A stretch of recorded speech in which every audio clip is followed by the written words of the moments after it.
नमस्कार, news for nation देख रहे हैं आप। मैं हूं रश्मि श्रीवास्तव आपके साथ। बिहार महागठबंधन की चौथी बड़ी बैठक आज होने वाली है।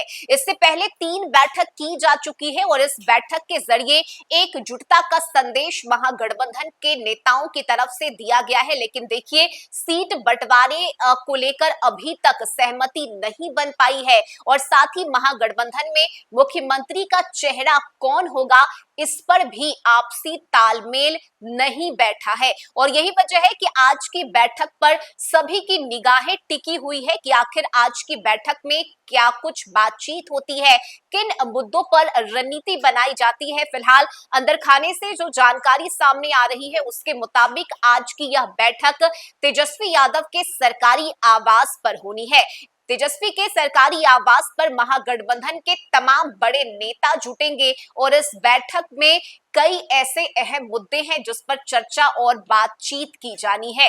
2025 के विधानसभा चुनाव को लेकर अब समय काफी कम है और यही वजह है कि महागठबंधन की तरफ से रणनीति बनाई जाएगी। 2025 को लेकर आज पटना में महागठबंधन की यह बैठक होनी है और तेजस्वी यादव की अध्यक्षता में उनके सरकारी आवास में यह बैठक बुलाई गई है। इस बैठक में कई बड़े फैसले लिए जा सकते हैं। इसमें सबसे अहम है महागठबंधन का सीएम फेस, जिस पर आज तस्वीर साफ हो सकती है। साथ ही बैठक में सीट शेयरिंग का फॉर्मूला तय किए जाने की संभावना है। आज की बैठक में साझा चुनाव प्रचार अभियान, कॉमन मिनिमम प्रोग्राम की रूपरेखा और चुनावी रणनीति, इसके अलावा चुनावी मुद्दे पर भी विस्तार से चर्चा होगी। इस बैठक में बूथ स्तर तक सहयोगी दलों में समन्वय को लेकर भी मंथन होगा। इसके अलावा एनडीए सरकार को किन मुद्दों पर घेरना है, इस पर भी विस्तार से चर्चा की जाएगी। बैठक में महागठबंधन के सभी घटक दल, राजद, कांग्रेस, भाकपा माले, सीपीआई, सीपीएम और वीआईपी के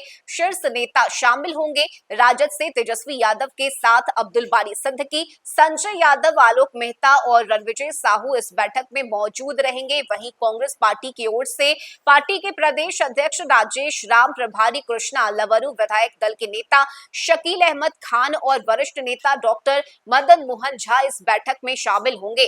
वहीं भाकपा माले से कुणाल धीरेन्द्र झा, राजा राम सिंह, सीपीएम से ललन चौधरी, अजय कुमार और अवधेश कुमार, जबकि सीपीआई से राम नरेश पांडे, राम बाबू कुमार और अजय कुमार सिंह इस बैठक में हिस्सा लेंगे। वीआईपी प्रमुख मुकेश सहनी भी इस बैठक में मौजूद रहेंगे और इस बैठक की सबसे बड़ी उत्सुकता महागठबंधन के सीएम फेस को लेकर है। आरजेडी पहले ही तेजस्वी यादव को मुख्यमंत्री पद का चेहरा मान चुकी है, लेकिन कांग्रेस ने अब तक औपचारिक सहमति नहीं दी है। ऐसे में सवाल ये है कि क्या आज की बैठक में तेजस्वी यादव को सीएम कैंडिडेट घोषित किया जाएगा, और अगर ऐसा होता है तो यह सिर्फ औपचारिकता नहीं बल्कि 2025 की सियासी लड़ाई का सीधा ऐलान होगा।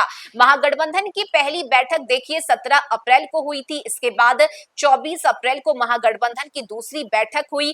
3 मई को पटना के दीघा आशियाना रोड स्थित महागठबंधन की तीसरी बैठक हुई और आज चौथी बैठक तेजस्वी यादव के सरकारी आवास पर बुलाई गई है। कई ऐसे मुद्दे हैं जिस पर रणनीति बनाई जाएगी, चर्चा की जाएगी और साथ ही तेजस्वी यादव की अध्यक्षता में यह बैठक होगी जिसमें महागठबंधन के तमाम शीर्ष के नेता शामिल होंगे। एकजुटता का संदेश देने की कोशिश की जाएगी। वहीं दूसरी तरफ एनडीए को किस तरह से 2025 के चुनाव में घेरना है, इस पर भी रणनीति बनाई जाएगी। लेकिन सबसे अहम बात यह है कि क्या आज की बैठक में मुख्यमंत्री चेहरे को लेकर ऐलान किया जाएगा, और अगर ऐसा होता है तो ये सीधे सीधे 2025 चुनाव को लेकर महागठबंधन का शंखनाद होगा। इस खबर में अभी के लिए बस इतना ही। न्यूज फॉर नेशन पर खबरों का सिलसिला जारी रहेगा। नमस्कार।